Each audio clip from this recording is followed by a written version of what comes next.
From the cross to the throne, from death into life, he went for his own. All power in earth, all power above is given to him for the flock of his love. Only believe, only believe, all things are possible, only believe.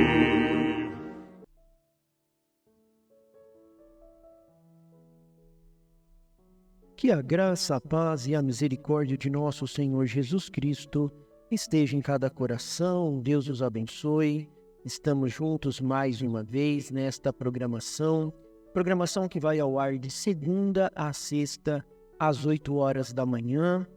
Estamos meditando no livro de Êxodo capítulo 14, e hoje nós vamos para os versículos finais deste capítulo, que é os versículos 21 a 31 de Êxodo 14. Vamos ler então, pegue sua Bíblia, pegue seu caderno de anotações e vamos ler Êxodo capítulo 14, do verso 21 ao 31, que diz assim: Então Moisés estendeu a mão sobre o mar, e o Senhor, por um forte vento leste que soprou toda aquela noite, fez com que o mar se retirasse, tornando-se terra seca, e as águas foram divididas.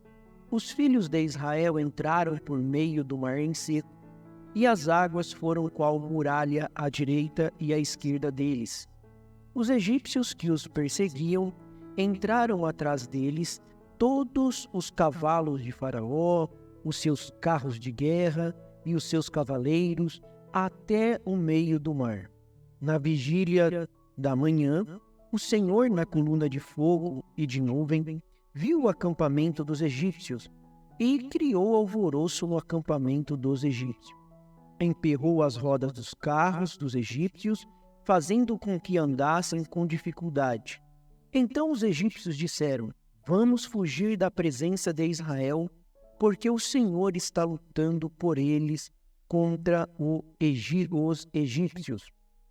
O Senhor disse a Moisés: Estende a mão sobre o mar, para que as águas se voltem sobre os egípcios, sobre os seus carros de guerra e sobre os seus cavaleiros. Então Moisés estendeu a mão sobre o mar, e o mar, ao romper da manhã, retomou sua força. Os egípcios fugiram de encontro a ele, e o Senhor jogou os egípcios para dentro do mar.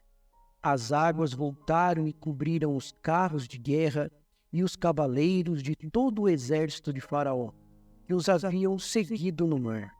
Nem ao menos um deles escapou com vida. Mas os filhos de Israel caminhavam a pé enxuto pelo meio do mar, e as águas vieram quais muralhas à sua direita e à sua esquerda. Assim o Senhor livrou Israel naquele dia das mãos dos egípcios, e Israel viu os egípcios mortos na praia do mar. E Israel viu o grande poder que o Senhor havia usado contra os egípcios. E o povo temeu o Senhor e confiou no Senhor e em Moisés, seu servo. Que o Senhor acrescente bênçãos à leitura de sua palavra. Como é maravilhoso termos um Deus poderoso.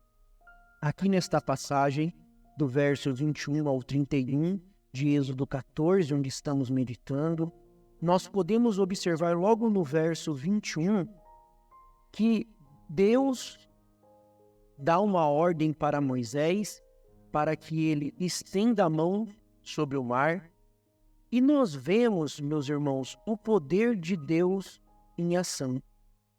É tão bom ver o poder de Deus em ação.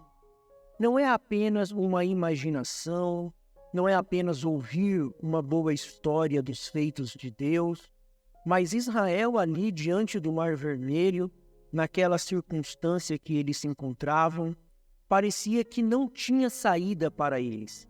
E muitas vezes nós observamos em nossas próprias vidas situações que parece aos nossos olhos que não tem saída também. Porém, o poder de Deus em ação estava trabalhando em favor dos filhos de Israel. E Deus, através do seu profeta, olha só que linha maravilhosa que o Espírito Santo nos traz. O povo é encurralado, montanhas de um lado, Mar Vermelho à frente, Faraó atrás, mas no meio desse desespero, quando o povo estava em grande confusão, quando eles não sabiam o que eles tinham que fazer ou o que fazer, eles não podiam passar nadando, eles não tinham tempo para construir barcos. Então, o que fazer neste momento tão desesperador? Eles tinham um profeta. Ah, como é bom ter um profeta. Eles tinham um profeta, e esse profeta falou com Deus, e Deus orientou o seu profeta do que ele tinha que fazer. E o poder de Deus, através do seu profeta, que era Moisés, abriu o mar, e eles passaram em terra seca, vendo que o mar parecia uma muralha à esquerda e à direita deles, diz a Bíblia Sagrada.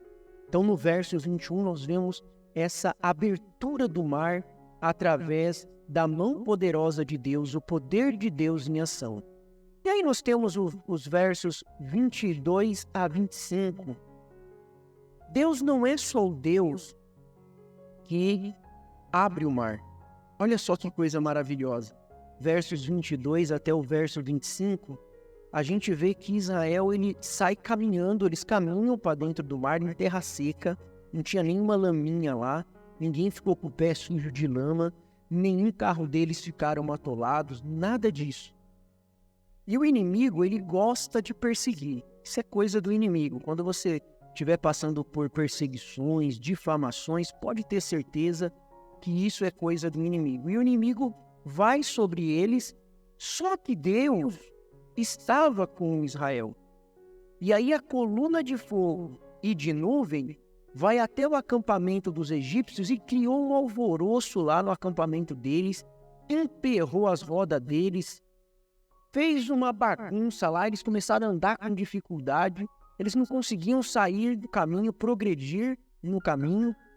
Ó, irmãos, todo perseguidor dos filhos de Deus tem seus planos frustrados por Deus.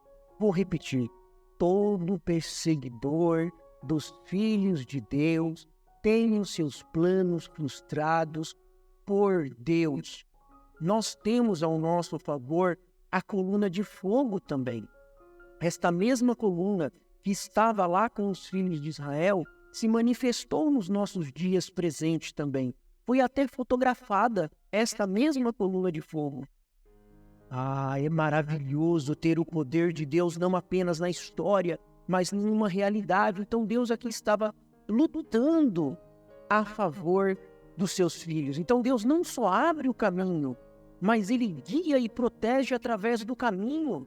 Quando Deus abre um caminho, quando Deus abre uma porta, você pode descansar nos planos de Deus. Porque quando Deus abre uma porta, Ele também guia você através desta porta, protege você através dessa porta que Ele abriu. E nós vemos então, nós percebemos que Deus providenciou uma proteção divina para os israelitas durante a travessia. A nuvem de fogo e a nuvem, eles guiaram e protegeram o povo, afastando os egípcios e garantindo a segurança dos israelitas. Ah, como isso é maravilhoso! Deus guiando, Deus sendo um protetor fiel, Deus conduzindo com segurança em territórios desconhecidos. Mesmo que eles não conheciam onde eles estavam, eles não sabiam como que ia ser o final da jornada, mas eles confiaram e adentraram no mar, porque eles sabiam que o poder de Deus estava lutando em favor deles.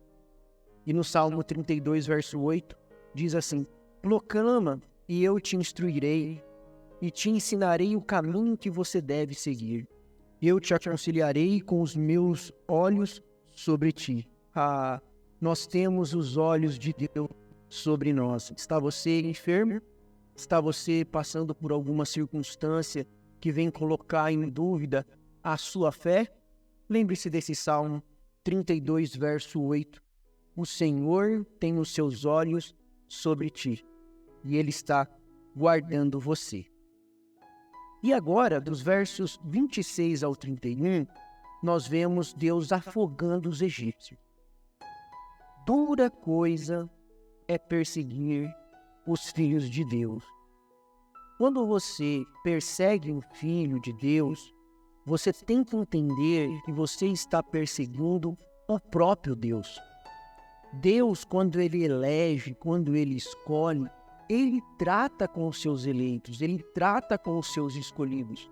Não precisa ninguém usar uma justiça própria, não precisa ninguém apontar o dedo, porque quando se é eleito, quando se é nascido de novo, quando tem o poder do Espírito Santo dentro de si, Deus trata com a pessoa. Mas nós sabemos que é função do inimigo perseguir. O apóstolo Paulo passou por isso. Ele foi lá com toda a sinceridade do coração dele, com todo o espírito religioso que ele tinha, com todo o zelo da religião da época, ele foi lá perseguir os filhos de Deus, pediu até carta. Mas lá no caminho de Damasco, Deus derrubou ele dos seus propósitos, derrubou ele das suas intenções e disse assim: por que você está me perseguindo? Mas eu não estou perseguindo, Paulo podia ter dito, mas eu não estou perseguindo o Senhor, estou perseguindo os seus filhos. Mas perseguir os filhos de Deus é o mesmo que perseguir a Deus. Quando o faraó, aqui nesta passagem, tomou a decisão de perseguir os filhos de Deus, mesmo depois de todos os sinais e maravilhas que Deus tinha mostrado, nós vemos a consequência final aqui nos versos 26 e 31 de Êxodo 14.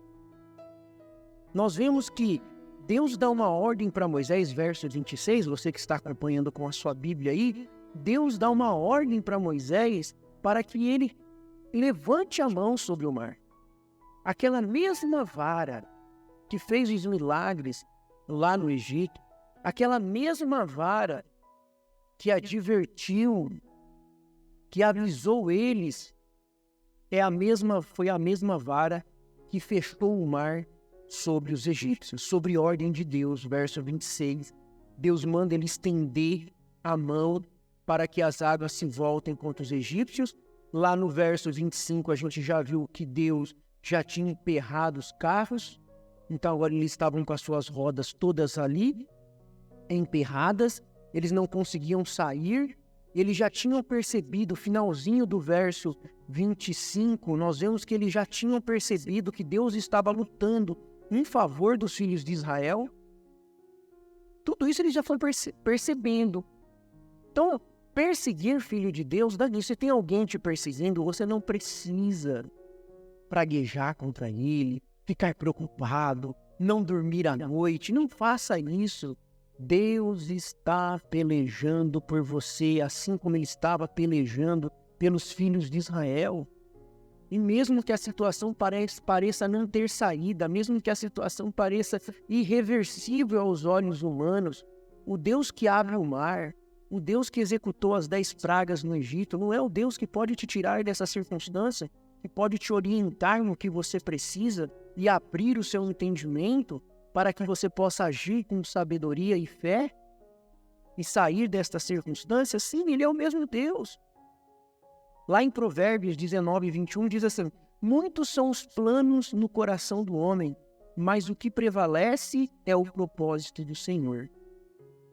Mas o que prevalece é o propósito do Senhor.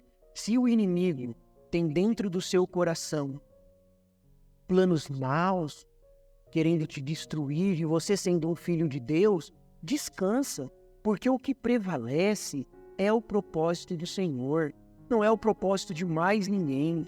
Se Deus tem um propósito para você, isso será cumprido como foi aqui. Deus não queria apenas que Israel saísse do Egito, mas que eles saíssem do Egito, que eles passassem pelo Mar Vermelho e que eles seguissem a sua jornada no deserto. Deus tinha um propósito muito maior. E nada poderia impedir o propósito de Deus. E aí nós vemos, meus irmãos, este final trágico. Nós vemos a partir do verso 28 de Êxodo 14, que as águas, elas cobrem os carros de guerra, os cavaleiros, e ali não fica ninguém. A Bíblia diz, verso 28 e 29, você que está acompanhando aí na sua Bíblia, que nenhum deles escapou com vida, mas os filhos de Israel caminhavam com o pé enxuto. A conclusão disso, meus irmãos, é que o perseguidor dos filhos de Deus sempre será derrotado em seus planos. Perseguidor dos filhos de Deus sempre será derrotado em seus planos. E aí no verso 21, termina dizendo assim, que Israel, ele viu o grande poder do Senhor ali lutando em favor deles contra os egípcios, e aquilo trouxe um temor. E Israel confiou mais no Senhor e no seu servo, porque eles viram Deus atuando através de Moisés, Deus atuando através do profeta. E hoje não é diferente. Hoje, no meio de toda a confusão, no meio de tantos problemas, Deus tem enviado também um profeta. Deus tem enviado, nos visitou através de uma coluna de fogo, para que então nós também possamos ser guiados como os filhos de Deus foram guiados. Não quer você conhecer mais sobre esta mensagem? Não quer você mais conhecer mais sobre este profeta? É aberta a oportunidade para você. Venha conhecer desta mensagem, deste profeta, esta mensagem que nos prepara não para vivermos uma vida folgada aqui na terra, mas que nos prepara para o arrebatamento. E para finalizar, algumas aplicações práticas desses versículos que nós acabamos de meditar. A primeira é confiança no poder de Deus. Assim como os israelitas confiaram na mão poderosa de Deus para abrir o Mar Vermelho, nós também devemos confiar. Ele é capaz de realizar maravilhas em nossas vidas, mesmo diante das circunstâncias mais desafiadoras. Em segundo lugar, a segurança na proteção divina. Assim como Deus guiou e protegeu os israelitas durante a travessia, nós podemos encontrar segurança em sua presença constante, sabendo que Ele é o nosso guia e protetor em todas as situações. E por último, reconhecimento da soberania de Deus. Ao testemunharmos a justiça divina sobre os egípcios, lembremos que Deus é soberano sobre todas as coisas e seus planos prevalecem, mesmo quando não entendemos completamente as suas ações. Nós não entendemos, mas nós cremos. Nós não fomos chamados para entender, mas nós somos chamados para crer. O Senhor é a força da nossa vida. O Senhor nos livra dos males deste dia e nos guarde para a hora da sua aparição. Eu sou feliz com Jesus. Deus os abençoe, Deus os guarde. Até a próxima programação, se Deus assim nos permitir.